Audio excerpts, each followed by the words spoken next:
Senhoras e senhores, boa tarde, sejam muito bem-vindos de volta à nossa programação técnica do segundo e infelizmente último dia do nosso FIEC Summit 2022, evento que vem abordando de maneira ampla o hidrogênio verde e suas potencialidades, destacando aspectos técnicos, científicos, mercadológicos e conjunturais, sempre com personalidades de referência no tema.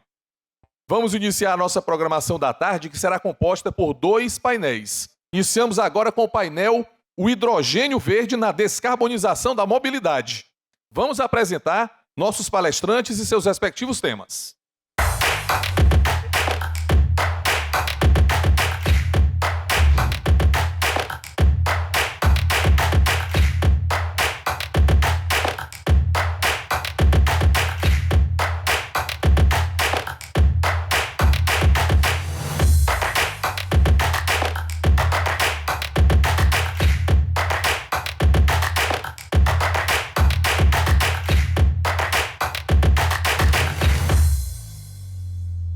Vou então convidar a vir ao palco o nosso palestrante, senhor Silvano Pozzi, diretor de gerenciamento de linha e estratégia de produto da Ballard Power Systems.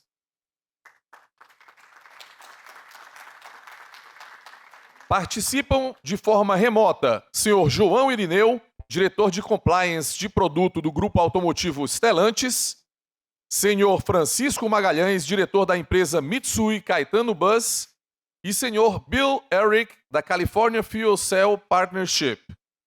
Quem fará a moderação do painel e convido a vir aqui à frente, nosso querido Joaquim Rolim, coordenador de energia do Núcleo de Energia da Federação das Indústrias do Estado do Ceará.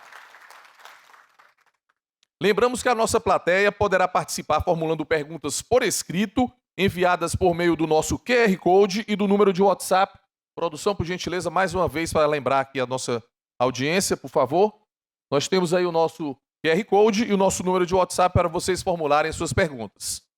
Quero informar os nossos palestrantes que cada um terá 15 minutos para a sua explanação. Para nos mantermos rigorosamente dentro do horário de programação, peço a gentileza de seguirem o tempo previsto, mas a produção vai informar-lhes quando faltarem 2 minutos para o encerramento do tempo. Meu estimado doutor Joaquim Rolim, por favor, condução do painel agora é sua. Uma satisfação enorme estar aqui com vocês. Agradecer aos nossos palestrantes, o Silvano, meu amigo Silvano aqui está localmente, e mais o Bill Eric e o Francisco Magalhães, que estão remotamente, e também o João Irineu. Então, prazer enorme. Vamos falar de um tema que é muito relevante, inclusive com o hidrogênio verde, que é a mobilidade. E aí, rapidamente falando aqui, qual é a minha proximidade com a mobilidade? Eu comecei minha vida profissional com 12 anos de idade, vendendo passagens de ônibus interestadual do Cariri para Juazeiro da Bahia. E aí, era uma pequena empresa de ônibus e a gente vivia aquilo lá. Então, vinha de férias trabalhar, mas tinha remuneração também, tinha esse lado bom, né? Então, a gente... É uma empresa familiar, graças a Deus está de pé até hoje. Sofreu muito com essa crise aí, mas continua de pé.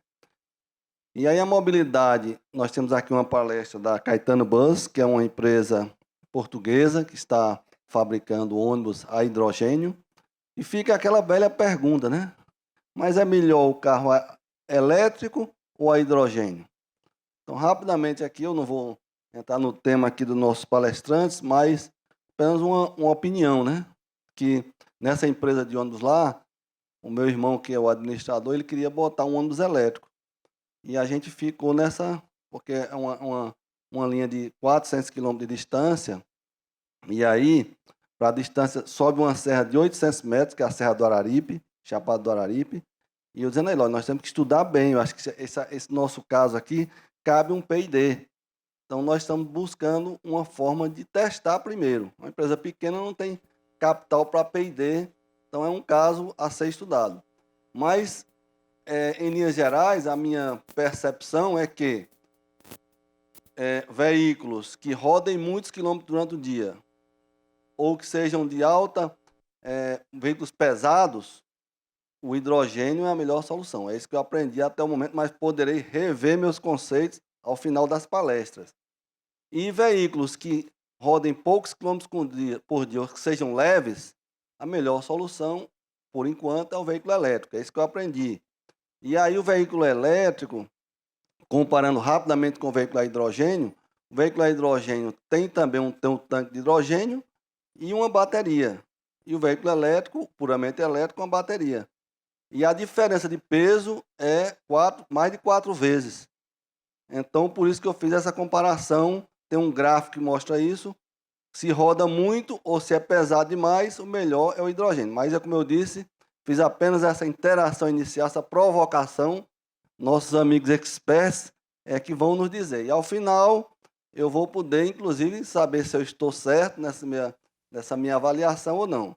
Agradecer a presença de todo o nosso vice-presidente, Dr. Carlos Prado, aqui, que é o coordenador geral desse evento. Eu peço uma salva de palmas para ele aí.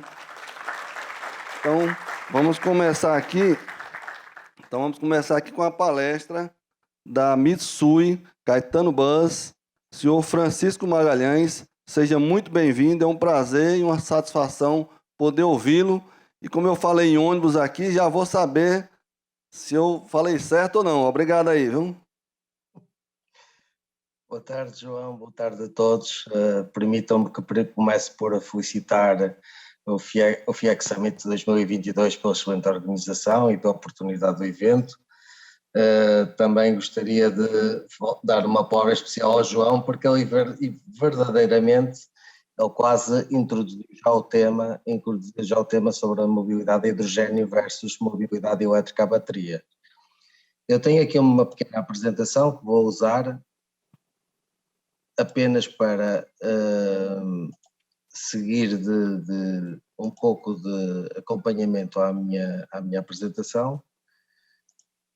E eu penso que já conseguem ver a apresentação, não é? Sim, está na tela. Se olharmos para... Já em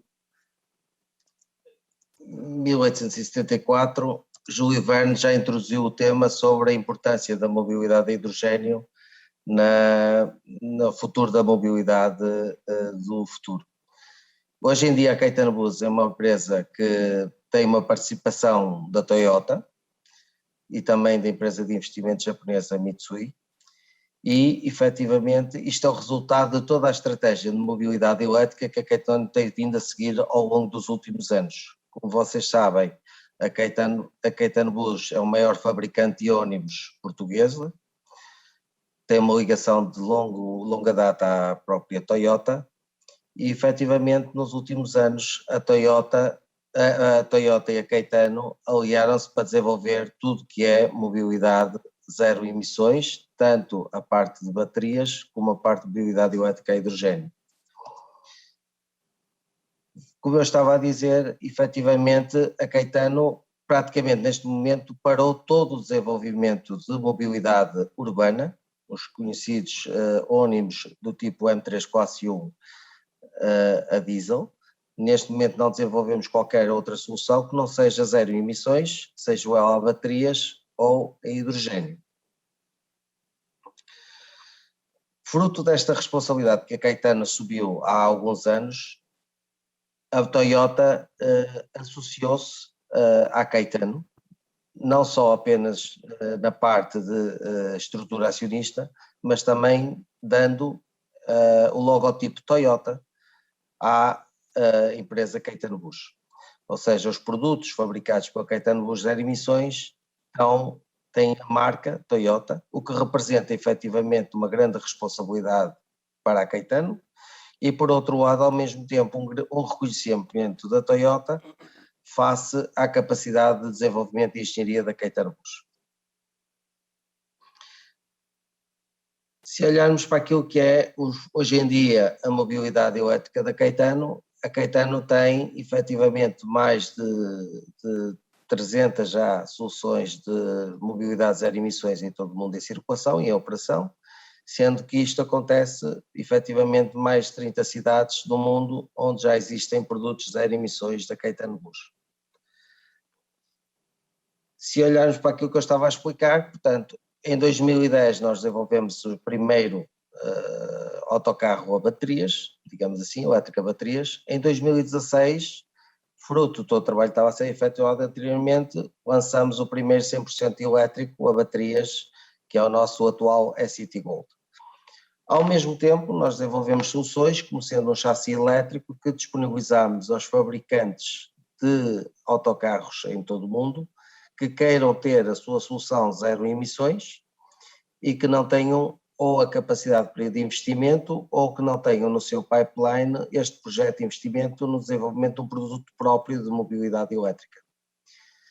Consequência da experiência dos autocarros elétricos a baterias em 2016, já em 2019 nós lançamos, em colaboração com a Toyota, o primeiro autocarro Caetano a célula de combustível de hidrogênio.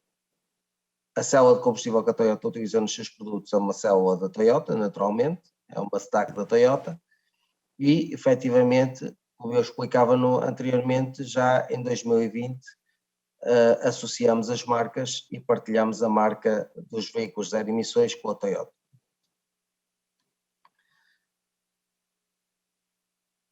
Um aspecto importante, temos também, como eu referia, temos uma solução elétrica a baterias e temos também o conceito de tudo o que é a base da mobilidade elétrica zero emissões do ônibus de chassi, que partilha essencialmente a mesma plataforma, tanto para o produto elétrico a baterias como para o produto a hidrogênio.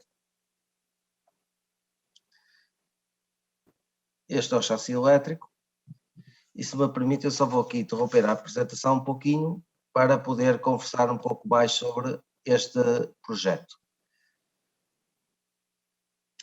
Efetivamente, como eu estava a dizer, a Caetano tem, eu peço desculpa que a apresentação perdia.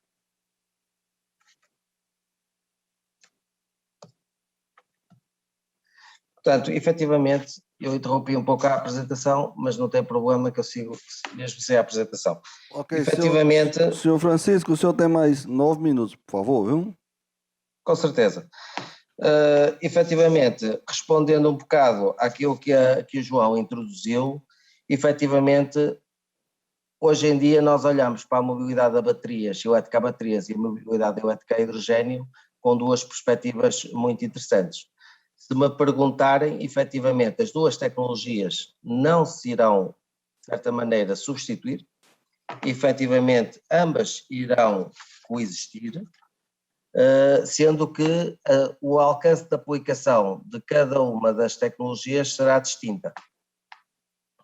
Não faz sentido, por exemplo, para um operador que tenha uma frota relativamente pequena e que tenha uma autonomia diária de operação relativamente pequena, implementar um processo de um autocarro de hidrogênio. Efetivamente, o esforço que ele vai desenvolver será naturalmente um esforço que não permitirá que ele tenha um retorno do seu investimento tão rapidamente.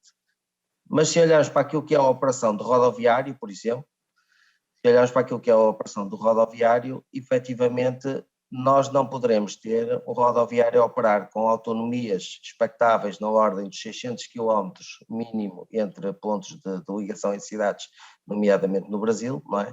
A ser operado por um autocarro a baterias.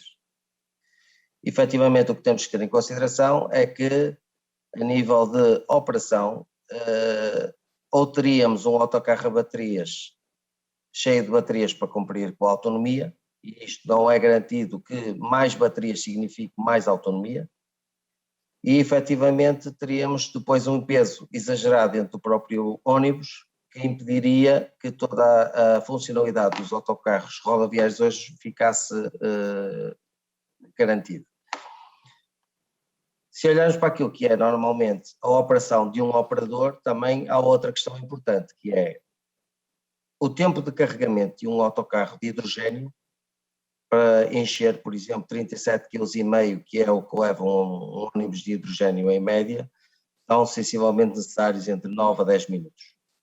Se compararmos com aquilo que é hoje em dia a operação dos ônibus elétricos, o carregamento de um ônibus elétrico no mínimo vai demorar 4 horas. O que é que isto quer dizer? Que, efetivamente, para grandes frotas que tenham grandes distâncias, com operações, muitas vezes, mesmo que sejam em cidades, com grandes autonomias, e também que tenham operação em morfologia terreno mais exigente, naturalmente se vai ter que requerer a operação com ônibus a hidrogênio. Se for uma operação mais pequena, mais controlada, uma operação menos exigente, uma operação que permita algumas paragens ao longo do dia, naturalmente que fará mais sentido ter, por exemplo, mobilidade elétrica a baterias. Se olharmos para todo o portfólio de ônibus que existe, nomeadamente do Brasil, os articulados de 18 metros, os biarticulados de 27 metros ou 24 metros, depois temos outra vez a questão dos rodoviários novamente. Este tipo de produtos já exige um nível de autonomia e um nível de consumos que justificará facilmente a introdução da mobilidade de hidrogênio neste tipo de produtos. E isto porquê? Pelo facto que eu falei anteriormente, que quando colocamos mais baterias no ônibus, não é isso que vai garantir uma maior autonomia, ok? Porque as baterias introduzem também, ao mesmo tempo, mais peso no próprio ônibus. E isto é uma relação de equilíbrio que existe e que tem que ser garantida. Um aspecto que é sempre muito importante na mobilidade de hidrogênio e na mobilidade de zero emissões é que os projetos são desenvolvidos em colaboração com todos os intervenientes, seja o fornecedor de infraestrutura, seja o próprio operador e seja o fabricante dos ônibus. E a importância que isto tem é que é um corte radical com aquilo que era a tradicional mobilidade. Ou seja, até agora os operadores compravam um ônibus ou compravam um chassi e depois uma carroceria, e a operação consistia em basicamente a testar um tanque de combustível e colocar os ônibus em operação. Efetivamente, neste momento, o tipo de operação que o operador tem é dimensionada e tem que ser partilhada com os próprios fabricantes de modo a promover a melhor proposta possível para o próprio operador. O mau dimensionamento da operação representa um investimento acrescido para o operador, especialmente se estivermos a falar de mobilidade de baterias, não é? E, efetivamente, temos um investimento acrescido que depois não é facilmente recuperado. Se olharmos para aquilo que é mobilidade de hidrogênio, e se me perguntarem quando é que começa a valer a pena ter mobilidade de hidrogênio, eu diria que a partir dos 350 km de autonomia requerida. O mínimo de autonomia que, por exemplo, o nosso carro da Caetano tem de hidrogênio são 450 km, podendo chegar a 600 km em condições mais favoráveis, por exemplo, em que o clima não seja tão exigente, em que os sistemas de aquecimento e de refrigeração não estejam tão ativos durante todo o dia e, digamos que, operações que sejam mais em períodos do ano, mais com climas mais temperados. Efetivamente, como eu estava a dizer no início, a mobilidade de hidrogênio não vem substituir a de baterias, mas vem um complemento fundamental para a transição energética a zero emissões. Isto porquê? Porque, efetivamente, os elétricos a baterias têm uma certa limitação de autonomia de operação e que o hidrogênio vem claramente complementar para operações de 24 horas todos os dias sobre 7 dias da semana, em que o nível de autonomia exigida é muito superior. Por outro lado, se olharmos para aquilo que é os investimentos em infraestrutura, hoje em dia um operador que tenha mobilidade elétrica a baterias, todo o encargo de investimento em infraestrutura fica a cargo do operador, porque os carregadores ficam no seu pátio, na sua garagem, digamos assim, ou então esse investimento é diluído em soluções de mobilidade como serviço, que permitem que o operador não tenha um impacto inicial de capex de infraestrutura, mas acaba por ter que pagar na mesma em preço de energia. No caso do hidrogênio, introduz uma variável muito interessante, que é a possibilidade de centralizar tudo que é infraestrutura de abastecimento num determinado ponto, que poderá ser usado por vários operadores. O que é que isto representa? Que todo o investimento de infraestrutura ficará a cargo do fornecedor do hidrogênio e, efetivamente, todo aquele custo e esforço de criação de infraestrutura também acaba por ser muito mais simples para o próprio operador. Senhor Francisco, mais 2 minutos, por gentileza. Tudo bom. Então, literalmente, há uma coisa que é muito importante nesta situação, é também olharmos para a questão da infraestrutura das próprias cidades. Se pensarmos que as frotas e o dimensionamento da infraestrutura das cidades estão preparadas para um número limitado de elétricos a baterias, a solução de hidrogênio permitirá naturalmente despressurizar toda esta demanda de eletricidade da rede, que permite aos próprios operadores terem uma situação que não ficam numa operação muito limitada. Também em termos de operação, os próprios condutores terão uma tranquilidade de operação diferente porque não estarão limitados numa autonomia e terão uma flexibilização no seu processo de condução também. Estas questões são importantes porque se olharmos para o espaço requerido, por exemplo, nos pátios para instalação de infraestrutura elétrica, para abastecimento de autocarros elétricos, é uma que ocupa muito espaço e muita área, pelo facto dos carregadores terem que ocupar uma grande área, enquanto que os dispensadores de hidrogênio, mesmo que não tenham lá a infraestrutura de produção de hidrogênio no pátio, permitirá ao operador ocupar uma área muito mais pequena e permitirá uma operação muito mais parecida com aquilo que é hoje em dia a operação que eles têm a diesel. Além disso, permite que a infraestrutura esteja localizada em zonas remotas do Brasil, por exemplo, e que não ficará tão dependente da questão de existência de disponibilidade de rede elétrica, como acontece com os carros elétricos a baterias. Naturalmente, o modelo de autocarro ou de ônibus que nós temos é um ônibus que permite efetivamente um ônibus completamente piso baixo, em que há uma separação completa entre a zona de passageiros e a zona de sistema de hidrogênio, e isso também garante todos os sistemas de segurança. O ônibus de hidrogênio está preparado para sistemas de segurança que permite que em caso de acidente, impacto ou até fugas ou aquecimento ou potencial incêndio, todo o hidrogênio libertado, garantindo toda a segurança associada ao próprio produto e à própria tecnologia. Sua conclusão, por favor, senhor Francisco? Efetivamente, como conclusão e resumindo esta situação, eu gostava de deixar claro uma situação, é que o hidrogênio vai funcionar como um fundamental complemento da atual mobilidade a baterias para garantir uma completa transição energética para a mobilidade zero emissões.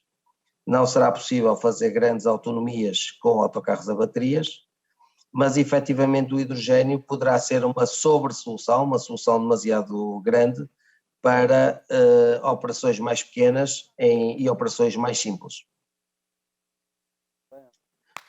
Resta-me agradecer a todos. Muito obrigado. Então, parabéns ao senhor Francisco Magalhães e obrigado por atender nosso convite. Excelente palestra. Aquelas dúvidas que eu tinha no início aqui, que eu externalizei aqui, já está uma grande parte já esclarecida.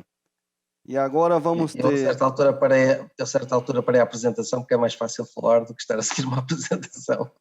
Ok, obrigado. Obrigado. E agora o Silvano Pose, que é diretor da Ballard, e vai falar sobre células a combustível. E acredito que é um tema muito relevante também. E com a palavra o Silvano, fique à vontade. Obrigado por atender nosso convite. Antes de mais nada, algumas palavras com relação à nossa empresa Ballard. Ballard é uma empresa que vem operando já há 45 anos, reconhecida no mundo de desenvolvimento e produção de sistemas da célula de combustível e fuel cell stacks como líder mundial, reconhecida por toda a indústria global com relação ao trabalho que ela tem realizado nos últimos 45 anos. Em 2008, eu desembarquei aqui em Fortaleza por favor, com... Silvano, por favor, só o tempo aqui, por favor, para... não, eu tenho tempo livre. Não, você já aproveita. Você já ganhou aí 1 minuto aí. É assim que se faz negócio. Em 2008, eu desembarquei com uma equipe do governo canadense, do Banco de Desenvolvimento Canadense, consultores globais, aqui em Fortaleza, para tentar explicar para o então governador Cid Gomes que ele estava efetivamente sentado num poço, numa mina de ouro, ouro do Novo Mundo. E eu confesso a dizer que a expressão facial dele e do time técnico dele é de que uma equipe vinda de Marte tinha chegado à Fortaleza. E eu volto hoje aqui e o que eu vi nos últimos 2 dias é uma coisa fenomenal. Eu corro o risco hoje de aprender sobre tecnologia hidrogênio ao invés de ter que ensinar. Isso é uma coisa fantástica e é uma pena que demorou um pouco, mas o importante é que está acontecendo. Muito bem. Com isso, o meu objetivo hoje é fazer a tecnologia célula de combustível ficar fácil para todo mundo entender. E eu vou usar muito o exemplo da nossa empresa, mas eu vou alertando que existem outras empresas no mundo. Sem dúvida nenhuma, a competição ela está aberta, existem muitas tecnologias, e isso é uma grande coisa, é uma coisa muito importante. E eu vou usar apenas o exemplo da nossa empresa, porque, obviamente, é aquele que eu conheço melhor, é aquele com quem eu tenho condições de falar mais fluentemente. Já falamos sobre isso. Eu preparei alguns pontos que eu acredito que vão deixar bastante clara a situação, qual é o estado da arte da tecnologia, o que está para fazer, o que já tem feito e onde é que a gente se encontra, e responder provavelmente muitas questões que estão na memória e na cabeça de muita gente também. A primeira coisa é, já da discussão que aconteceu, vamos clarificar uma coisa. O veículo a célula de combustível é um veículo elétrico. Nós estamos falando de um veículo elétrico que produz a sua própria eletricidade a bordo. Todos esses veículos são elétricos, certo? Mas vamos entender essa questão. Primeiro, o que efetivamente nós estamos tentando substituir? Nós estamos tentando substituir a poluição e a ineficiência das soluções que nós temos hoje. Por conta disso, o verdadeiro combustível do futuro é o elétron, porque é o elétron que possibilita essa utilização energética mais eficiente.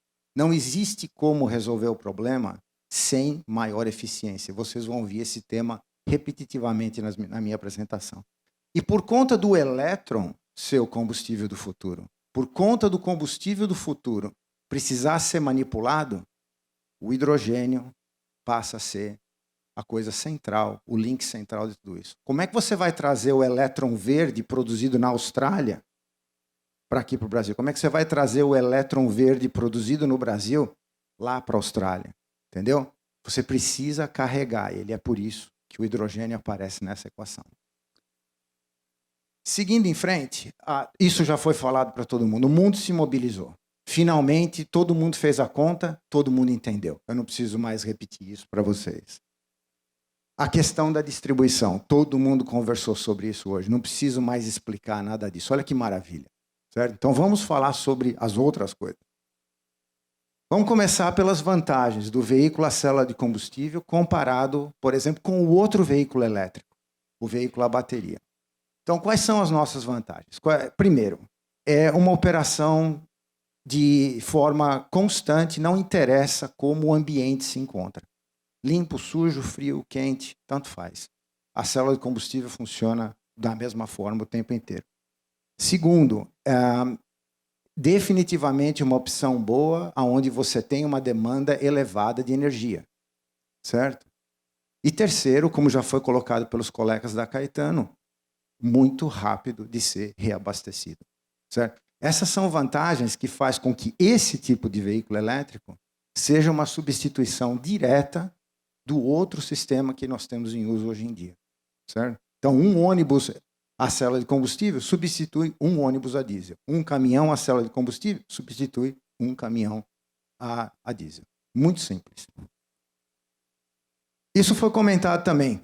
Então, qual é a tecnologia vencedora? A bateria, a célula de combustível, não existe isso. Esquece, essa discussão é perda de tempo. As duas tecnologias, elas são complementares.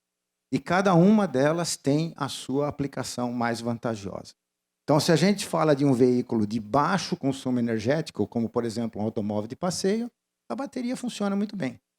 Se a gente começa a falar de um veículo que tem um alto índice de consumo energético, você precisa da célula combustível, para você obter essa paridade, essa substituição 1 para 1, que é fundamental. Aonde essa linha de divisão efetivamente se encontra vai depender de muitas coisas, principalmente do custo do hidrogênio. Porque a equação física ela determina a posição.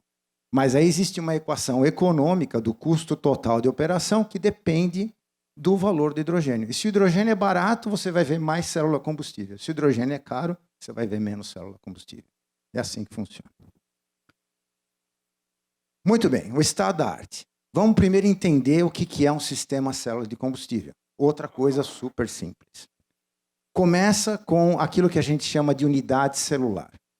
A unidade celular ela é repetida várias vezes, ela é composta daquilo que o pessoal chama de eletrodo e placas bipolares, e ela é repetida várias vezes naquilo que mundialmente é conhecido como fuel cell stacks, certo? Uma pilha de célula combustível. Essa pilha de célula combustível ela pode trabalhar sozinha ou ela pode ser montada em grupos, formando o que a gente chama de arranjo. Esse arranjo é combinado com aquilo que a gente chama de balance of plant, que são todos os outros componentes elétricos e mecânicos que deixam a vida da célula de combustível ideal para o seu funcionamento.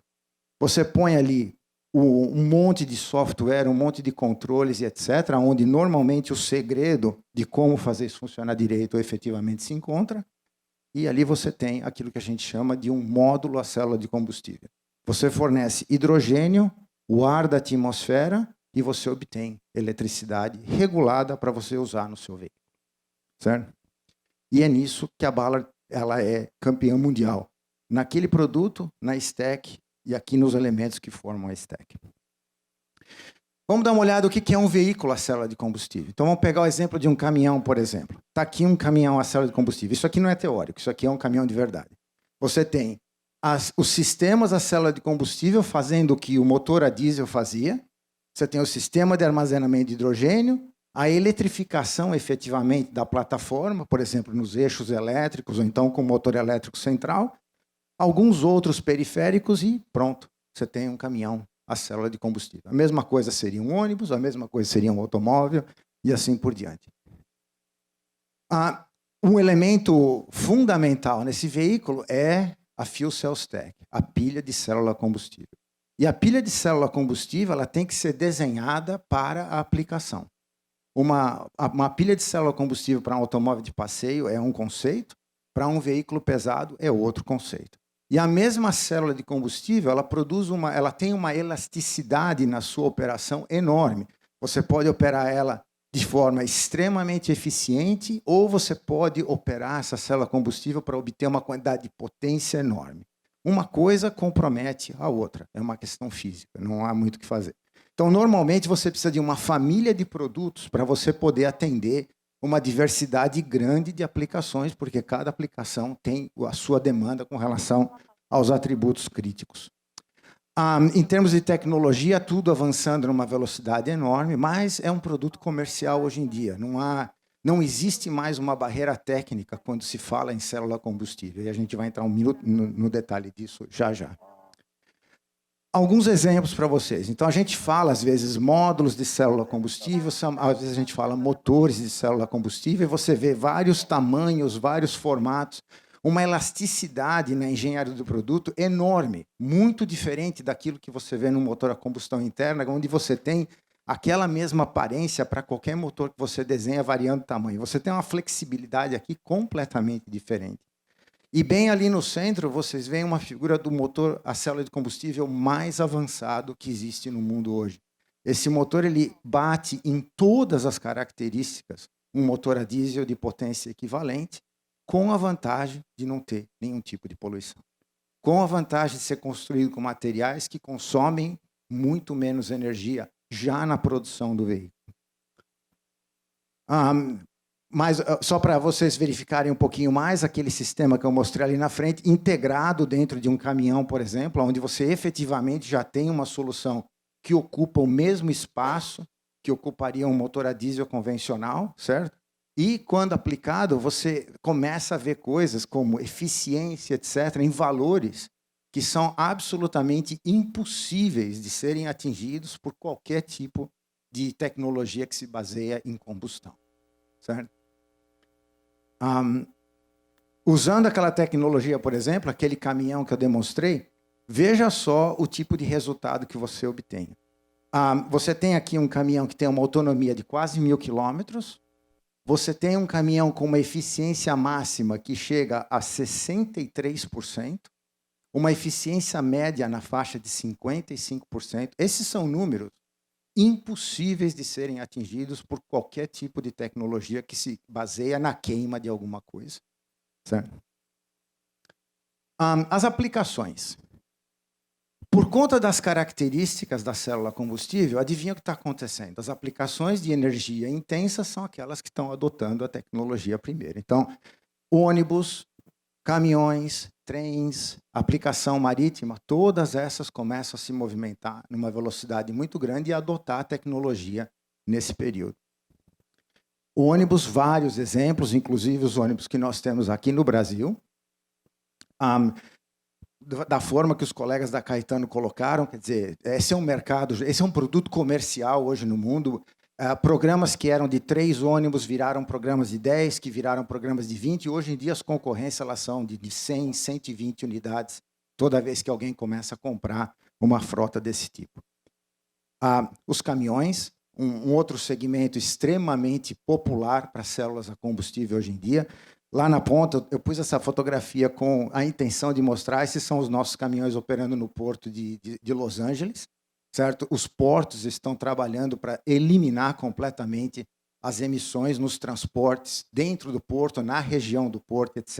É uma coisa que está acontecendo com bastante frequência e a tecnologia já está ao ponto de propiciar esse tipo de aplicação. Trens, seguindo exatamente a mesma justificativa e perfil, e as embarcações, todas elas pela mesma motivação e aproveitando do estágio da tecnologia. E, finalmente, a geração de eletricidade, com módulos que vão de 5 a 2 megawatts de potência, todos eles com a possibilidade de serem combinados para formar potências elevadíssimas, perto de 50, 60, 100 megawatts. Todos produtos comerciais. Todos. Relativamente caros ainda. E a gente vai dar uma olhada nisso. Então, o que está impedindo a entrada da tecnologia em massa? Primeiro é a infraestrutura de hidrogênio. Nós discutimos isso até dizer chega aqui esses últimos dias, eu não preciso mais comentar. É a infraestrutura, a disponibilidade de hidrogênio e o preço. Certo? Nós precisamos baixar o preço do hidrogênio. Todos os elementos clássicos de dúvida com relação à durabilidade, robustez, eficiência, a confiabilidade da tecnologia, essa dúvida não existe mais. O estágio agora é demonstrar que nós temos condições de reduzir os custos e que nós temos condições de trazer produção em larga escala. E, perto do final da minha apresentação, a pergunta que todo mundo tem, mas quanto é que custa? Certo? Então, vamos dar uma olhada rápida. Veja, hoje, eu estou na 8ª geração de desenvolvimento, eu comecei na geração 1, quando eu cheguei na Ballard 25 anos atrás, com o custo de $23.000 por quilowatt. Na 8ª geração, hoje, a gente está comercializando essa tecnologia perto de $800 por quilowatt. Eu já tenho no setor de engenharia a nona geração sendo desenvolvida, que vai trazer a gente para perto de $350, e tenho na parte de pesquisa as tecnologias já entrando perto da fase de engenharia para a 10ª geração, que nós estamos projetando para o início da próxima década, onde a gente começa a entrar na faixa de $100 por quilowatt. Mas a melhor pergunta é, se eu tivesse um motor a diesel sendo produzido nesses volumes, quanto é que ele custaria? Porque com esse volume chegar nesse preço, é um milagre. E isso deveria convencer todo mundo que o potencial da tecnologia em questão de custo é absolutamente ainda nem explorado. Já estou terminando. Esse é meu último slide. Então, veja, a tecnologia está avançando demais, os custos estão caindo demais, a adoção está acelerando já acima da nossa capacidade de produção. O maior investimento que a Ballard tem hoje é na área de produção para poder acelerar as quantidades que a gente produz. Enquanto as tecnologias concorrentes estão ficando mais complicadas, a tecnologia célula de combustível está ficando cada vez mais simples, mais fácil de ser utilizada, mais densa, mais flexível e etc, etc, etc. Ou seja, isso já não é mais um produto para o futuro, Isso é um produto para hoje que vai, sem dúvida, no futuro, superar em muito as tecnologias que a gente se utiliza hoje. Muito obrigado a todos e eu agradeço mais uma vez a oportunidade de estar aqui com vocês e de poder explicar um pouco sobre o que está realmente acontecendo nesse mundo. Muito obrigado a todos. Então, o Silvano aí, muito obrigado, Silvano. Deu uma aula aí de célula combustível e a gente vai cada vez mais se aprimorando no tema, né? Está a presença aqui da doutora Mônica Panic, que é expert em mobilidade. Vamos dizer assim, cederia a ela o local, com certeza, mas ela gentilmente pediu para eu permanecer. E eu estou aqui aprendendo com ela. A gente aprende todo dia sobre esse tema com a Mônica. Viu? Senhor Joaquim, se me permite, só um minutinho antes do senhor chamar a terceira palestra desse painel, gostaria de lembrar que a quarta e última palestra vai ser em língua inglesa e nós lembramos que nós temos disponibilizados na área externa para quem quiser os equipamentos de tradução simultânea, ok? Então, após essa que vai ser anunciada, a quarta e última é em língua inglesa e os equipamentos estão à disposição. Pois não, doutor Joaquim. Pronto, então vamos agora ter a palestra do João Irineu, da Stellantis. Diretor João Irineu, muito obrigado por atender nosso convite. É uma honra você estar conosco aqui. O senhor tem 15 minutos, por favor, será um prazer, obrigado. Muito obrigado pelo convite. Muito importante participar de uma discussão relevante, né, para o futuro do país. Nós vamos falar aqui sobre a Stellantis e sobre como a gente enxerga a evolução da descarbonização, principalmente na nossa região. Muito bem, a Stellantis é uma empresa resultado da fusão da Fiat Chrysler com o grupo PSA, Peugeot Citroën. É uma empresa que, após a fusão, representa a primeira empresa da América Latina, a quarta do mundo. São 6,1 milhões de veículos, né, por ano produzidos. São várias marcas envolvidas, né? Nós estamos falando da marca Jeep, Ram, Chrysler, Opel, Dodge, Vauxhall, Citroën, Fiat, DS, Alfa Romeo, Lancia, Maserati. Então, muitas marcas ícone, né, no mercado mundial. A Stellantis tem uma história no país, né, que data do início dos anos 70, com a implementação de uma fábrica da marca Fiat em Betim, saindo aí do eixo São Paulo, né, da indústria automotiva. Esse complexo foi alargado através de produção de powertrain de última geração no início dos anos 2000. Nós temos a fábrica Peugeot Citroën, que foi instalada no Rio de Janeiro em 2001. Nós temos um polo de desenvolvimento de produto com 1.500 engenheiros em Betim, como base central, mas tem laboratórios espalhados aí em Porto Real, no Rio, em Goiânia, que é o próximo tema que eu apresento logo à direita, porque foi uma fábrica que foi inaugurada em 2015, né, para a produção das marcas Jeep. E depois um novo polo que a gente inaugurou de motores em 2021. Então, aqui breve resumo da nossa história no país, na região. Esses são os modelos que a gente produz na região, né? Da linha Jeep tem o Renegade, o Compass e o Commander, sendo o Commander desenvolvido integralmente aqui no país. Da marca Fiat, a gente tem Pulse, Nova Estrada, Argo, Cronos, a picape Toro, Fiat Mobi, Fiorino e Scudo, que é um comercial leve, né? A Peugeot nós temos o 208, 2008 e o Expert, e da Citroën temos o C4 e o Jumpy. Esse quadro está em constante mutação, porque a gente está lançando todos os anos modelos, né? Então ele deve ser enriquecido ainda nesse segundo semestre com modelos novos que a gente vai lançar. Vou falar um pouco da fábrica de Betim, porque o hidrogênio, eu acho que ele tem espaço não só na aplicação veicular, mas também na operação das plantas, né? E nós temos aí 3 grandes plantas aqui na região. A primeira planta é a planta de Betim, com 16 milhões de veículos produzidos, né? 5 modelos atualmente em produção. onde a gente tem o nosso polo de engenharia, o centro nervoso da engenharia está aqui em Betim, com 1.500 engenheiros, como eu citei no início, e com uma capacidade de desenvolvimento completa de um veículo no país. Ou seja, desde o momento que a gente faz as pesquisas de mercado, que a gente faz o estilo, o design do carro, o desenvolvimento do produto, motor, transmissão, chassi, elétrica, carroceria, tudo feito no país, validado no país e produzido no país, né? Então, a gente tem muito orgulho de ter construído esse grande asset aí, que é poder fazer um carro aqui no país, né? Essa outra fábrica é a fábrica mais recente, a fábrica da Jeep, em Goiânia, Pernambuco, na região do Nordeste. A gente tem 4 modelos produzidos lá, geração de empregos diretos de 15 mil empregos, mais indiretos de 60 mil aproximadamente. Tem 34 fornecedores na região de Pernambuco ligados ao fornecimento de peças para a planta. Depois nós temos a planta de Porto Real, é a mais recente, intermediária, né, de 2001. São 5 mil empregos, 1,7 milhão de veículos produzidos, 2 milhões de motores. E a indústria automotiva, ela se depara com uma situação muito interessante, né?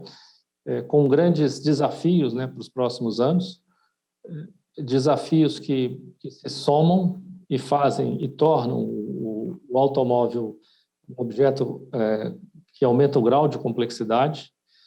A gente listou aqui pelo menos 5 pilares, 10 pilares, né? Da esquerda para a direita, o primeiro deles é a descarbonização, que já foi mencionada várias vezes em várias apresentações.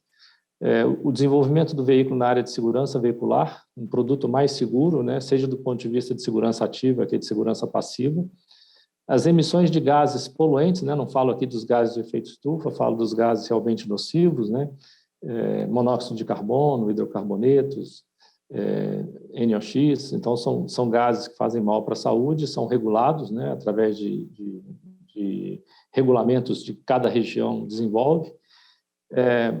O desenvolvimento da manufatura, uma manufatura avançada, logística cada vez mais complexa. Na linha de baixo, a gente tem as tecnologias de veículo autônomo entrando.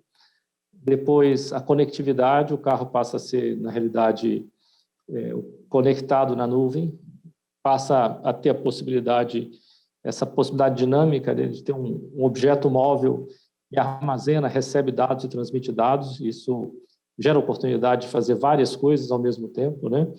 De já começar o processo de abastecimento no posto de gasolina sem ter chegado no posto de gasolina, a compra no delivery, e uma série de outros serviços que a gente consegue agregar ao veículo, né?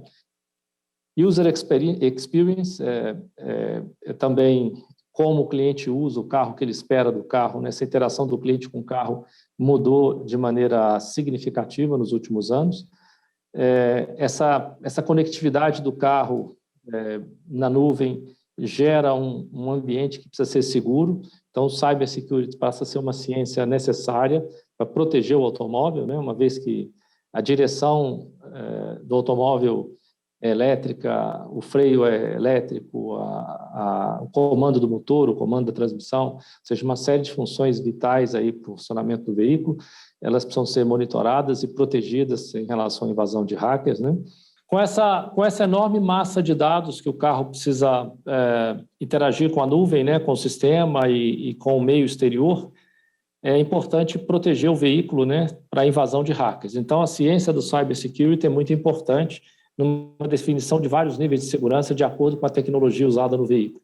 E, evidentemente, para poder suportar toda essa massa de dados que precisa ser trocada e na velocidade na qual ela precisa ocorrer, a estrutura 5G é fundamental. Então, esse aqui forma aí uma sequência, um pacote aí de requisitos e de necessidades que a gente precisa incluir nos veículos e aumenta realmente o grau de complexidade do produto, tá certo? Então, para realizar isso aqui, evidentemente, a gente não consegue fazer o desenvolvimento sozinhos. A gente precisa estabelecer um ecossistema de inovação e de P&D que nos permita acelerar o processo de desenvolvimento do produto, né?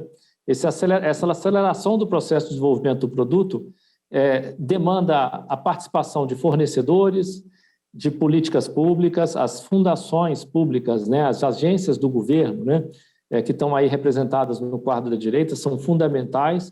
Os institutos de pesquisa, a academia, as universidades, institutos de hubs de inovação. Então, ou seja, a Stellantis hoje faz uso dessas dezenas de agências e de instituições que nos ajudam a fazer desenvolvimento das tecnologias novas que a gente vai incorporar nos próximos anos. Isso ajuda a fortalecer, né, a ligação entre a empresa, a academia e o governo, no sentido de continuar o desenvolvimento do país, né, investindo na indústria automotiva. Muito bem, eu vou agora entrar no tema da descarbonização. Esse gráfico da esquerda, que tem alguns números, ele mostra, um dado da Boston Consulting, ele mostra, na linha de baixo, megatoneladas de CO2 emitidas por essas regiões, por esses países, e mostra o perfil dessas emissões. Então, a gente observa, o Brasil não é o maior emissor, mas, mais do que isso, ele não tem um perfil próximo àquele das grandes regiões. No entanto, a gente tem, evidentemente, a gente tem participado do desenvolvimento de regulamentos, pelo menos no ponto de vista de veículos leves e comerciais leves, com o objetivo de descarbonizar. A gente tem feito um trabalho com o governo muito importante, desde o programa Inovar Alto e, mais recentemente, o Rota 2030, no sentido de trabalhar na descarbonização dos veículos leves e dos comerciais leves, né? E como a gente observa aqui nessa região, nesse gráfico, a cor azul clara mostra o valor das emissões, quanto representam as emissões de CO2 do setor de energia, de geração de energia, sem contemplar o transporte, só a geração de energia. A gente observa que os países como China, Estados Unidos e a região europeia predominantemente emitem CO2 em função da geração de energia. O Brasil tem uma matriz energética bastante renovável, bastante limpa, e isso representa 17% do total. A gente tem como os primeiros aí o uso da terra na parte de cima, depois a gente tem em segundo lugar aí o farming, agropecuária, o terceiro é o setor de energia e o quarto o setor de transporte, representando aí 13% do percentual aí de emissão de CO2. Dentro do setor de transporte existe um quadrozinho e uma divisão, né? Ou seja, os veículos de passeio e os comerciais leves representam 41% desse total dos 13%.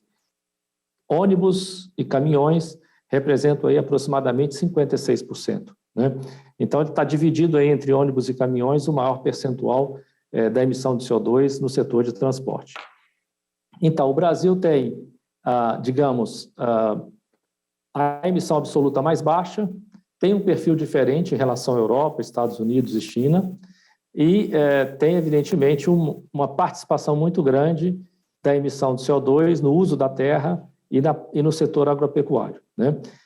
Nós temos um compromisso de reduzir as emissões em 50% até 2030 e zerar as emissões em 2050. Esse é o compromisso que o Brasil assumiu na COP26. Tá certo? Então, esse perfil é um perfil interessante. O Brasil tem uma oportunidade grande com essa matriz energética limpa, né?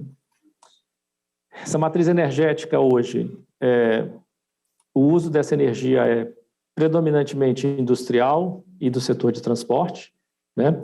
E aqui a gente observa no gráfico da esquerda o quanto a nossa matriz energética é limpa, né? Ou seja, o renovável composto de geração de energia hídrica, cana-de-açúcar, biomassa da cana-de-açúcar, etanol, biodiesel, energia eólica, energia solar, ou seja, são fontes renováveis de energia que estão em desenvolvimento e têm ainda potencial para crescer. Então, a gente Senhor tem Irineu, aí 2 minutos, por gentileza, para a sua... Pois não. Então, o objetivo Stellantis é descarbonizar até 2038. Então, nós temos aí um curto espaço de tempo, né?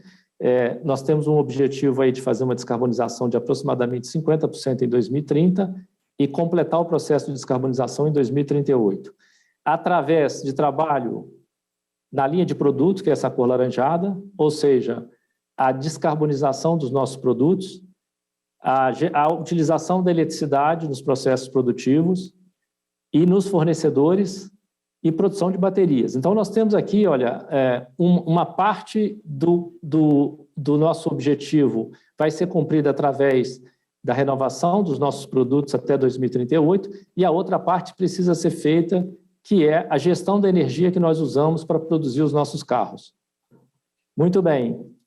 Supply chain, fornecedores, nós temos um parque de fornecedores, o carro tem 4.000 componentes, a maioria desses componentes vem dos fornecedores, então é imperativo, é importante a gente trabalhar na descarbonização da nossa cadeia produtiva. O nosso processo de manufatura, eles demandam energia, gás natural, eletricidade, então, de novo, o hidrogênio tem uma participação, pode ter uma participação importante, e no uso do produto, né? Como uso do produto? Nós temos aqui no processo de descarbonização, um roadmap tecnológico, né, de evoluções. O etanol é parte importante desse roadmap tecnológico de descarbonização em veículos leves, comerciais leves, como já foi citado pelos colegas. Então, nós estamos aqui num processo aqui de melhoria do etanol e de utilização do sistema Flex de forma mais inteligente, através de tecnologias de maior eficiência, e no futuro, evidentemente, desenvolvimento e a combinação dos veículos híbridos com etanol e outros biocombustíveis, a utilização de carros de baixas emissões, os LEVs, Low Emission Vehicle, né? Na configuração de plug-in, na configuração BEV e na configuração fuel cell. E mais para frente, o desenvolvimento de um etanol, de um fuel cell à base de etanol, utilizando essa matriz energética nova. Muito bem. Então, não existe hoje uma solução única. A gente sai de uma zona que a gente chama de status quo, de motor de combustão interna, do ciclo Otto e do ciclo diesel, para uma situação onde a gente tem um leque de opções que vão desde veículos eletrificados, veículos fuel cell, veículos com biometano e veículos com uma série de outras tecnologias que nós vamos ter que combinar e, de acordo com cada tipo de aplicação e cada tipo de utilização, pensar a melhor tecnologia na relação custo-benefício meio ambiente para que a gente encontre a tecnologia certa para a aplicação que nós precisamos. Esse é o desafio que nós temos pela frente. Então, eu encerro aqui minha apresentação e a gente está à disposição depois para as perguntas. Muito obrigado. Então, agradecemos ao senhor João Irineu pela ótima apresentação aí e, mais uma vez, obrigado por atender nosso convite. E agora a próxima apresentação é do senhor Bill Eric, que é diretor do programa, um programa muito importante na Califórnia, da mobilidade e hidrogênio na Califórnia. Então é uma gravação e eu peço para passar para todos. Obrigado.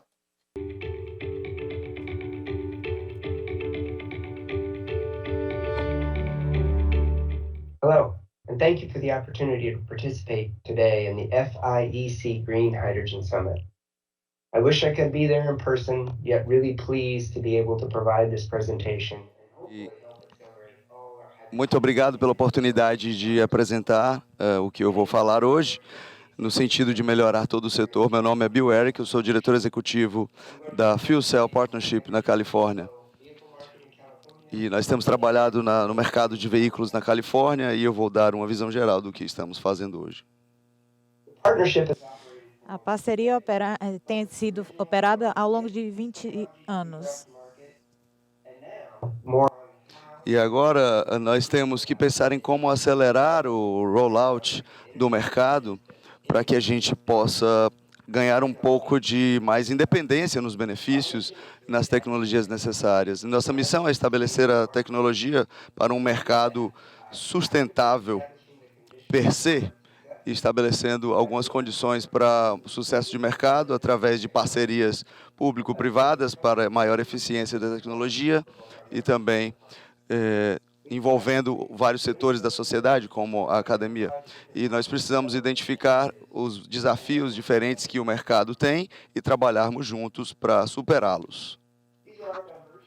Aqui são membros de vários grupos de governos e da cadeia de suprimentos, uma série de partes interessadas, todos aqui colaborando juntos para superar as dificuldades do mercado, em mais de 20 anos de colaboração. E o nosso papel é tratar todas essas partes interessadas como iguais e trazer o que eles têm de melhor para as melhorias e implementações das tecnologias mais atuais. E nós temos colaborado junto ao Estado da Califórnia nessa transição para que nós nos tornemos uma parceria nacional nos Estados Unidos. E então, nos próximos meses, nós vamos fazer um anúncio público sobre essa grande mudança de uma entidade estadual para uma entidade nacional. E onde estamos hoje? Estamos aqui no mercado, na Califórnia, o mercado de varejo dos veículos está aberto, dos veículos elétricos e afins, e nós temos uma série de modelos de veículos e temos estações públicas de recarga e, do mesmo jeito, tentando fazer a mesma disponibilidade que tínhamos nos veículos baseados em combustíveis fósseis. E aqui nós temos números sobre os veículos e a maioria deles localizados nos centros nacionais maiores. Nós temos aqui o total de estações de abastecimento e o total também de estações de postos de combustíveis convencionais. Nós temos um número maior, na verdade temos mais de 100 estações de abastecimento para ônibus e temos a tendência na próxima década de ter uma substituição de 100% dos veículos movidos a combustíveis fósseis no estado da Califórnia. E dessa forma, com essa infraestrutura aumentada de estações de abastecimento ao longo do estado, estamos possibilitando que essa realidade realmente aconteça nos próximos 10 anos. Então, o mercado, eu reitero, o mercado de veículos movidos a combustíveis alternativos na Califórnia está aberto e está expandindo. Mas como chegamos nesse ponto aqui na Califórnia? Bom, tudo começou através de uma liderança muito forte, principalmente pelas agências governamentais do estado da Califórnia. Por décadas, a Califórnia liderou as atividades de transporte limpo nos Estados Unidos.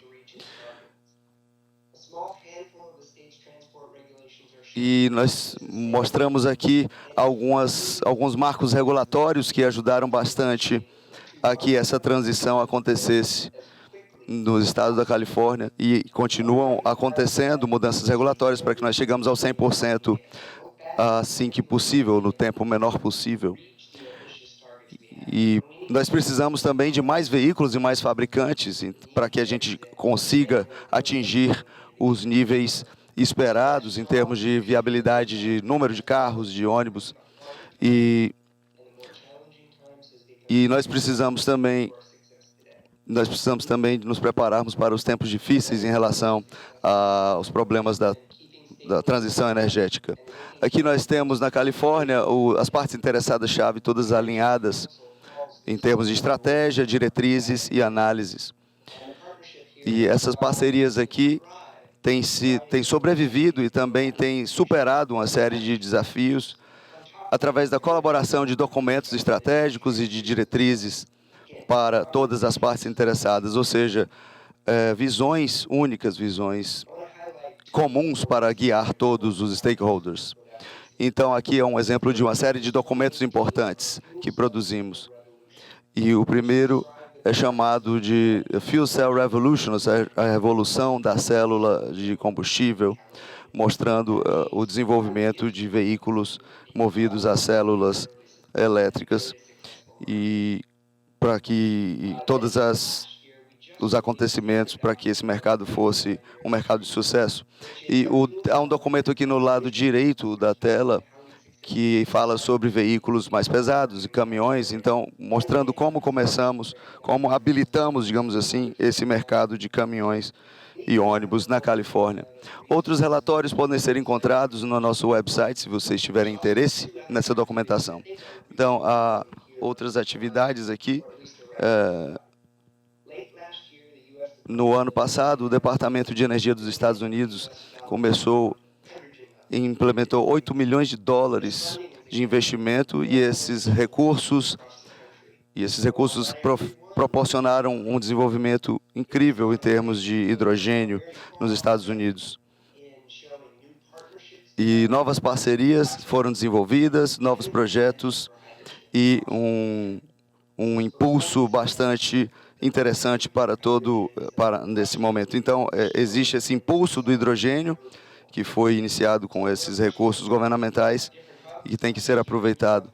E na Califórnia, nós temos várias propostas em relação ao hidrogênio, mas nós temos agora um papel nacional e não trabalharemos somente para a Califórnia, mas para todos os Estados Unidos. E em termos de estratégias de hidrogênio, estratégias nacionais para hidrogênio, temos a pretensão de colocar o hidrogênio como um combustível para cargas pesadas, incrementando assim os recursos logísticos no país e colocando estações de abastecimento em áreas estratégicas e localizando a produção do hidrogênio e a distribuição para conectar essa rede de abastecimento ao longo do país. E agora vamos acelerar as instalações de hidrogênio ao longo do país através de hubs de hidrogênio em toda a nação.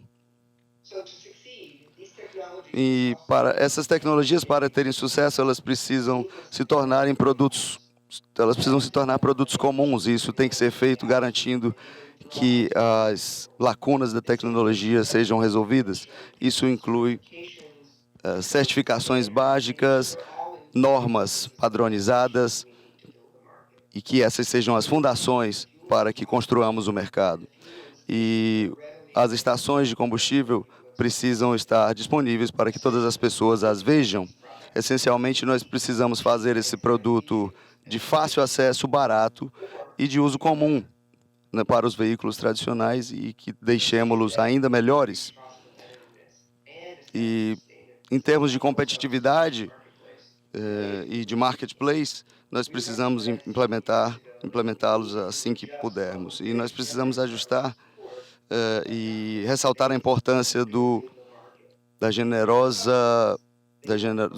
subsídios do governo, e dos quais precisamos bastante para desenvolver o mercado.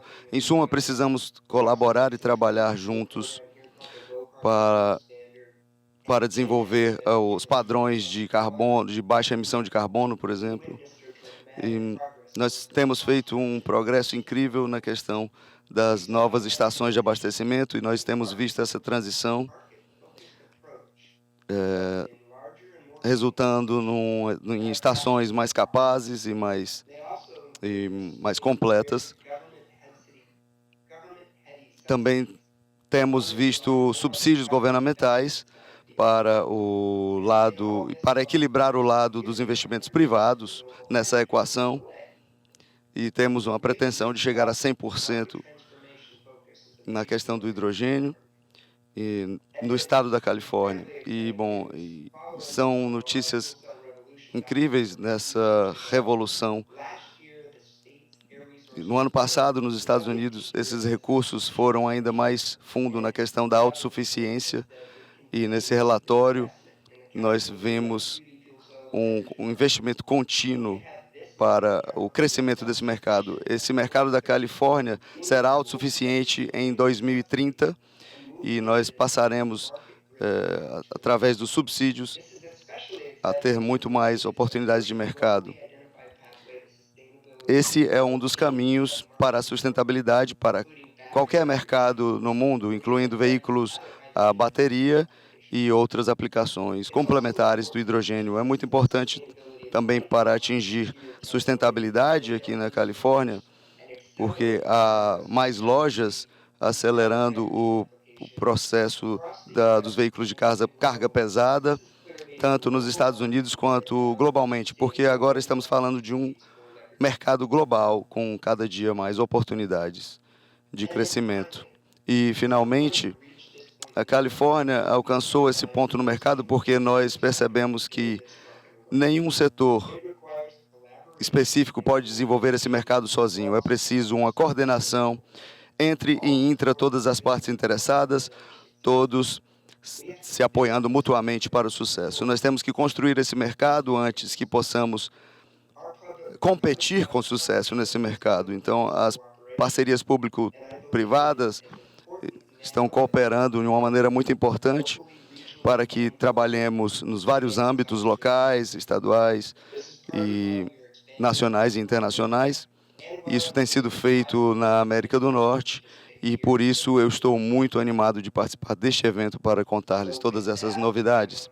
Com isso, eu gostaria de cumprimentar-lhes e agradecer essa oportunidade. Estarei muito feliz em trabalhar com vocês hoje e num futuro próximo. Muito obrigado.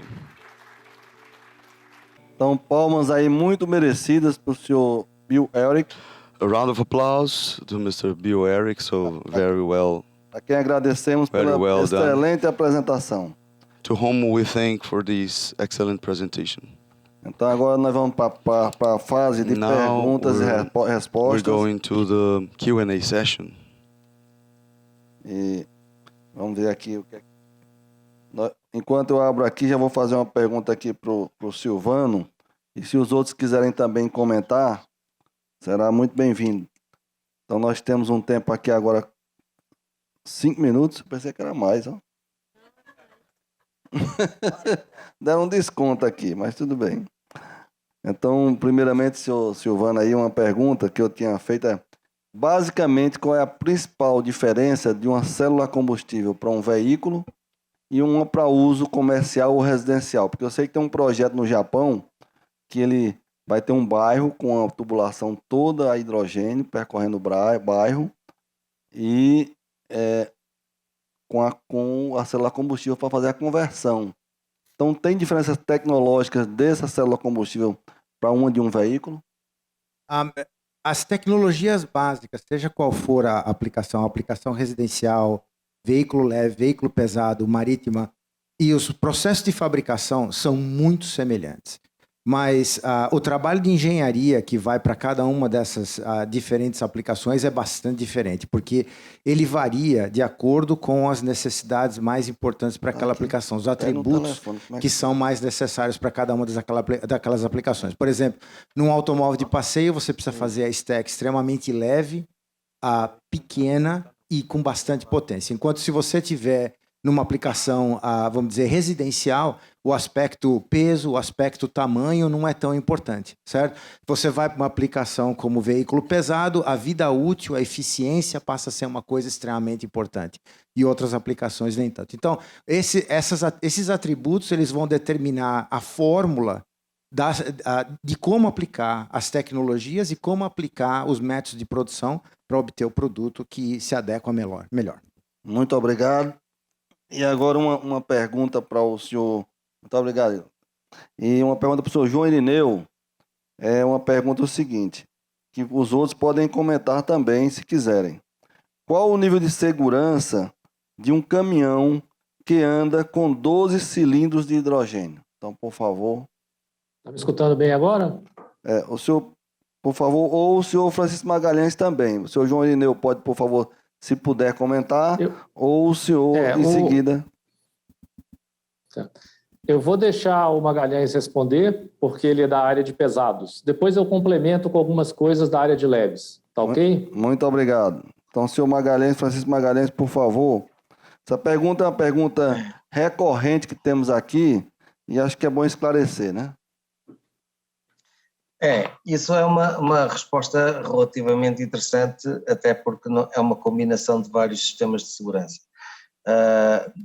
Digamos que toda a zona de sistema de hidrogênio está protegida com sensores de impacto, sensores de incêndio, sensores de fugas de hidrogênio, e no caso de haver algum fenómeno de risco imediato, esses sensores ficam responsáveis pela libertação de todo o hidrogênio para a atmosfera e naturalmente não ocorre qualquer deflagração. Existe muito aquela imagem quase dantesca de um veículo conduzido debaixo de uma ponte que impacta e depois há uma explosão. Nos sistemas modernos de hidrogênio, efetivamente, quando uma situação dessas de risco acontece, o hidrogênio até é libertado de imediato, sem qualquer deflagração para a atmosfera. há uma questão também importante que é complementar aos sistemas de segurança específicos do próprio sistema de hidrogênio, existem os sistemas do próprio veículo, seja o desvio de faixa, seja o sistema de aproximação de veículo da frente, seja sistemas de apoio à condução que permitem que efetivamente haja uma proteção ao condutor e passageiros que permite evitar ou mitigar todos os efeitos potenciais de risco resultantes de um acidente. Muito bom. Sr. Jorineu, por favor, se puder complementar. Isso, e complementando, o veículo passa, no caso dos leves, por uma série de provas de testes de homologação que colocam o veículo no mesmo nível de segurança do veículo que a gente tem hoje em tração convencional, o sistema de alimentação convencional. Então, os sistemas hoje que tem em volta do veículo de proteção são bastante robustos, o suficiente para proteger o veículo em relação à utilização do hidrogênio. Muito obrigado. Aí tem mais uma pergunta aqui, que temos ali 1 minuto e pouco, acho que dá para... Sim, podemos fazer, senhor Joaquim Rolim, a pergunta e talvez as considerações finais de Pronto, todos, então okay? essa pergunta eu peço, cada um pode responder e já fazer suas considerações finais, por favor. Pedindo para se comente sobre a relação custo, né? Se o custo hoje ele já é competitivo e se não, em que posição, em que ponto conseguiremos ter, em que ponto, já foi falado em algumas palestras, mas é bom reforçar que é um tema muito relevante, né? Então, começando pelo Silvano aqui, por favor, em relação ao custo, né, dos veículos, a célula combustível ou da aplicação da célula combustível de uma forma geral, né? Eu vou me ater aos veículos comerciais para ter um exemplo mais sólido. E, na realidade, o custo de capital de um veículo a célula combustível, seja ele qual for, um ônibus, um caminhão, um trem, um navio, ele ainda é superior ao equivalente com as tecnologias convencionais. Não há dúvida nisso. O custo total de propriedade é questionável. E aí depende do preço do hidrogênio. Se você começa a ter, já com as condições de custo de capital que estão presentes no momento, um custo por quilograma de hidrogênio da faixa de 4 a 5 dólares por quilograma, você já consegue empatar ou até ser melhor do que a tecnologia convencional no custo total de propriedade. Se você tiver com hidrogênio superior a esses valores, você ainda vai ter, na vida útil do veículo, um veículo mais caro. Com as projeções que foram feitas aqui, em termos de custo de hidrogênio, o futuro é brilhante, certo? Mas, de qualquer forma, esse custo de capital continua baixando. De novo, olhem para os volumes, que são super pequenos, e os custos que nós já atingimos, e projetem para volumes um pouco superiores que vão acontecer na segunda metade da década, e aí, com isso, qualquer um pode fazer a projeção de qual é o caminho que nós estamos seguindo. Excelente. Eu vou passar para o senhor Jorineu, por favor. O senhor já comenta suas considerações finais agora, rapidamente. Aí, Claro, bem rápido. Olha, a nossa responsabilidade é imensa. Nós temos 4 coisas nas nossas mãos que nós precisamos coligar: a indústria, o governo, a área acadêmica e o usuário. É um perigo porque são 4 coisas e o sistema vai manter em equilíbrio com apenas 3 delas funcionando. E isso é um perigo muito grande porque vai ser um sistema imperfeito. Nós precisamos manter as 4 coisas ligadas.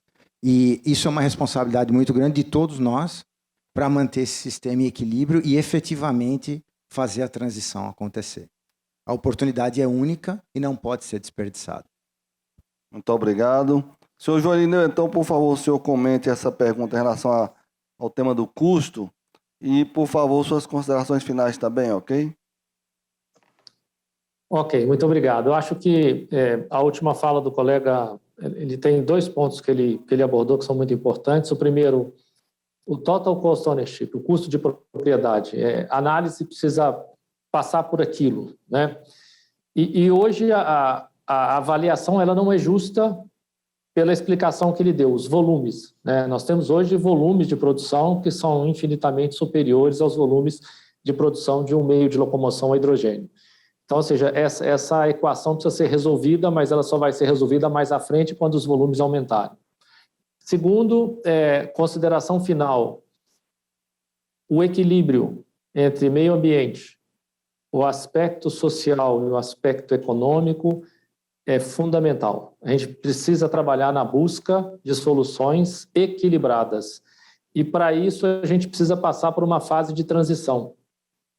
Transição essa que sai do motor de combustão interna, status quo, com o uso de biocombustível, transitando para a eletrificação em conjunto e migrando, em definitivo, para algo elétrico. Então, essa é a transição gradual que nós, seja do ponto de vista de política pública, seja do ponto de vista de iniciativa privada, seja do ponto de vista de desenvolvimento na academia, nos ICTs, que nós precisamos fazer. E nós temos uma matriz energética que nos permite fazer essa transição de forma gradual e equilibrada. Essa é a mensagem final. Muito obrigado. E, mais uma vez, muito obrigado pelo convite. Nós que agradecemos aí a sua excelente participação, que muito nos honra. E eu passo para o senhor Francisco Magalhães, que então, por favor, comente esse tema do custo e também as suas considerações finais por obséquio. Pegando um bocado naquilo que o Silvano falou, foi essa barreira dos $5 por quilo, é uma barreira que tem sido tomada em conta como sendo a margem que define esta transição para uma rentabilidade. Efetivamente, o custo total da operação, se olharmos para aquilo que é a mobilidade elétrica, a manutenção dos veículos elétricos é manifestamente muito inferior àquilo que é atualmente a mobilidade tradicional diesel ou até gás natural. Um aspecto muito importante é que a transição energética não se faz de uma forma isolada e desgarrada, digamos assim. É uma integração, como eu tinha falado no início, em que implica muitas variantes, inclusive a requalificação de colaboradores e pessoal associado à manutenção dos próprios veículos elétricos. Se olharmos para aquilo que foi a evolução nos últimos 3, 4 anos, os preços que se praticavam, por exemplo, para as células de combustível, e como também foi explanado naquele gráfico do Silvano, baixou radicalmente. A quantidade de aplicações das células de combustível, seja em termos de infraestrutura, seja em termos de mobilidade, vai permitir uma economia de escala, por exemplo, que tornará a solução naturalmente muito mais rentável, e todo o sistema de escala aplica-se a qualquer componente do sistema de células de combustível, seja os tanques de tipo 4, seja o próprio circuito e sistema de pilha de combustível, seja as próprias baterias que são utilizadas como auxiliares de armazenamento de energia produzido pela STAC, e efetivamente esta economia de escala vai permitir um abaixamento de custos. Se olharmos para a realidade atual, por exemplo, governos como o da Alemanha criam um regime de incentivos tal que a mobilidade elétrica a baterias deixou de ser interessante. E isto porque o operador germânico, nos invernos mais fortes, enfrenta condições climatéricas muito agressivas que limitam muito a utilização de elétricos a baterias. Efetivamente, a nível de custo, existe uma economia de escala que vai ter que ajudar a este abaixamento do custo. Naturalmente, com mais veículos, maior demanda do próprio hidrogênio, maior versatilidade do número de aplicações também vai aumentar a demanda de produção de hidrogênio, e efetivamente o desafio será também passar por produzir hidrogênio verde a este nível de custo na ordem dos $5 por quilo. Isto será de facto um grande desafio a implementar e que efetivamente garantirá aquela desmistificação sobre a própria origem da produção de energia, que muitas vezes vem associada a esta temática e a estas discussões. Efetivamente, a mensagem que eu gostava de deixar só para terminar e para não ser muito aborrecido, que é efetivamente nós estamos numa transição energética que obriga a uma mudança de paradigma completo face àquilo que é a mobilidade atual e tradicional, e como falou também João Irineu. Nós não estamos a trabalhar com operadores e compradores, digamos assim, a definir o produto por eles mesmos. É uma solução integrada, onde até os governos terão um papel extremamente ativo na questão desta transição energética. E, efetivamente, os processos na Europa estão a ser acelerados, alavancados por apoios governamentais, que seja na parte de infraestrutura, seja na parte de suporte e facilitação no licenciamento de infraestrutura, por exemplo, e também no apoio subsidiário à transição energética, compensando muitas vezes aquilo que é a diferença do CAPEX, que falava o Silvano, entre o veículo de diesel ou a gás, e também a questão da diferença de CAPEX para um veículo a hidrogênio. Se olharmos para aquilo que é importante também a nível de o conceito que falava o João Irineu de mobilidade de transição, digamos assim, o gás natural deixou de ser considerado na Europa como mobilidade verde, ou mobilidade zero emissões. E isso, de certa maneira, alavancou muito mais rapidamente a própria transição para o hidrogênio e para os próprios elétricos a baterias. Eu posso-vos dar o exemplo daqui do mercado espanhol, que de repente as subvenções espanholas para a mobilidade zero emissões permitiu que a maior parte dos operadores tenha sido já subsidiada para a aquisição de frota zero emissões. E, ao contrário do que se possa pensar, porque seria tentador que os autocarros a baterias, como têm um CAPEX inferior ainda ao CAPEX dos veículos a hidrogênio, existe muita prefeitura, usando a expressão brasileira, existe muita alcaidia que está diretamente a migrar para o hidrogênio, exatamente porque a morfologia das cidades também está a mudar radicalmente, a configuração das cidades está a mudar radicalmente, ou seja, o custo de vida no centro das cidades é extremamente elevado, as pessoas estão a migrar para as periferias das cidades e as rotas de operação estão a aumentar drasticamente. E neste aspecto torna-se fundamental este equilíbrio entre qual a tecnologia a escolher. Muito obrigado, senhor Francisco Magalhães. E eu vou aqui só rapidamente lembrar que eu fiz no início uma instigação de uma linha de ônibus interestadual que roda 400 quilômetros, sobe uma serra de 800 metros, temperatura 35 graus mais ou menos, e aí eu disse que eu tinha uma dúvida, e eu agora posso dizer que eu estou convencido. Eu já tinha conversado com minha amiga Mônica sobre isso, ela já tinha me orientado que o melhor era o hidrogênio, pelas condições, pelo peso da bateria, e eu saio daqui convencido de que realmente a melhor solução para se iniciar a implantação é através do hidrogênio, pela questão da distância, da temperatura, da exigência pela serra que sobe. Meu amigo aqui, Silvano, está confirmando, então prova que eu aprendi bem aqui o negócio, né? Então agora eu vou convencer lá o... E agora a gente pode começar pelo Cariri. Eu gostava de dizer uma coisinha, se me permitem. É que nesses 400 km havia muito passageiro a ficar apiado, porque as baterias pesavam muito.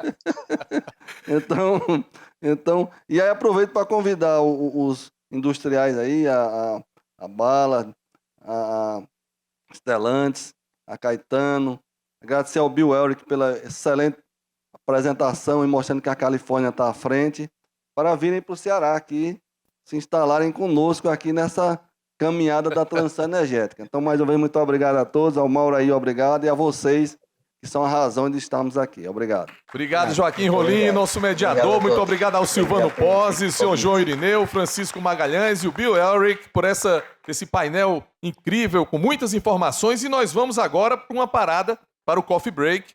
FIEC Summit 2022, uma realização da Federação das Indústrias do Estado do Ceará.